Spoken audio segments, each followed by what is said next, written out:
Hello everyone, this is Walt here with The Enlightened Life.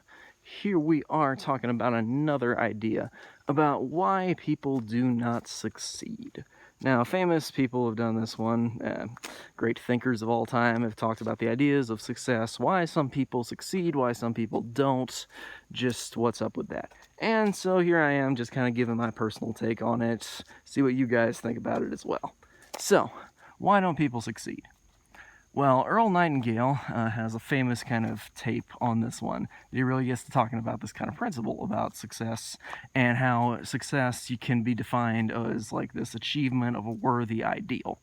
And most people don't really set a goal, set like an idea of what they're going after. And at his time when he was talking about it, he was saying that 19 out of 20 men who go to work don't actually know why they're doing it. They don't actually have a good reason for why they're doing it more than everybody else is doing it. Now, this is the 21st century, not the mid 20th century, so a lot has changed on that front to some degree, but success has not really. A lot of people, I don't think, would define themselves, like personally, as a success. Now, if you can, fantastic for you, that will only get you closer to success. If you can see the success you already have. But a big part of it tends to be the school system, I would argue. I would say that regardless of where you go, where you grow up, whether you're in the greatest school system or the worst one, a lot of the school systems don't really do a good job of getting teachers and administrators and these kind of people to motivate the students to be happy and to succeed.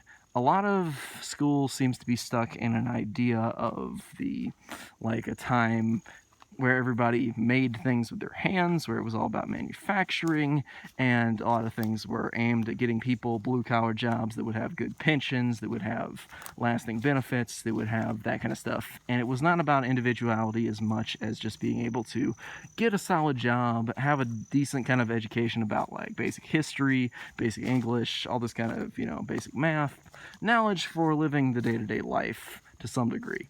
But as time has gone on, pensions have kind of dropped away, and creativity is more and more required for a lot of success.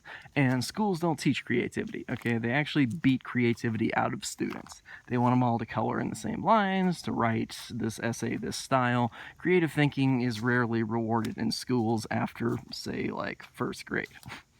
Now, sometimes it even gets punished up to that point. But really, creativity is not encouraged, it's punished in the school system. So that's a huge part of success. See, like you're programming people to have to kind of go against the grain, to resist this school pressure, to kind of conform, to get away from creativity, to become just like everybody else. And I think that that's a major reason that people don't succeed. But there are others as well. And I think you just kind of have to consider it, just start thinking about success overall. You need to actually be able to set a goal. Now, some schools have gotten better at getting students to learn how to set goals. I have my own approaches to that one, as you know from my goal setting video, or maybe you don't know. Regardless, it's really all about getting that mindset on track for success. When you have people who are sure that they're going to be successful, that they can see their own success in their own life, then a lot of things can really change and a lot of people can get better and better at success. But you actually have to achieve this worthy ideal. So first off, you have to set goals, you have to have desires, you have to have things you want, and you have to believe you can do it. Now, the belief part is a huge component of why people don't succeed. I would say it may be the biggest one, because a lot of people really try to succeed at things, but they just keep not getting it, not getting it, not getting it. And a huge part of that is belief. So belief is kind of the currency of the subconscious mind. If you do not have your subconscious mind on your side, it's like you're swimming against the current of a river. You may overtake it for a little time, but eventually it's going to suck you in and drag you down.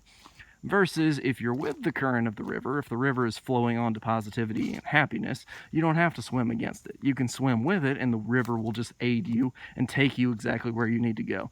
You don't even have to swim with it. You can get on an inner tube and just float down the river onto success and happiness. And this really comes from belief, okay? If you don't have basically what Napoleon Hill called faith, and I would call belief, you can call it alignment, you can call it whatever. And if you don't have that, you can't really succeed because you won't get your subconscious mind to help you. It will be constantly trying to thwart you, trying to make you feel bad about what you're doing. It's like a negative guy who keeps telling you you're not good enough, you're not good enough, you're not good enough. And that will keep happening, and you'll keep not succeeding all this kind of time just because of belief. So the biggest components, I would say, I mean, there are 13 principles of success there for Napoleon Hill. And I think those are wonderful principles, but I'd say the big two takeaways would be desire and what I would call belief. If you can really have a strong belief, you can develop, you can strengthen, that you can succeed, that you're going to be really good at this, that this thing's going to work out. If you can believe that, then your subconscious mind will aid you to success instead of keeping you from it. And I would say that the lack of knowledge about the subconscious mind, about using desire, creativity properly with the subconscious mind in terms of believing in what you're trying to do, what you're trying to achieve, why you want it. If you don't have that, then success is almost impossible. The most successful people of all time have had their subconscious mind helping them to some degree, of like a great degree, either at the beginning, at the end, the middle, wherever. But regardless, it is an extremely useful force, and you can almost never succeed without it, I would say. Anywho, that's about it for this one. That's why I would say that people do not succeed. This has been Walt with The Enlightened Life. Hope you enjoyed this video. I will talk to you guys next time with the next video, so stay tuned. I'll see you then.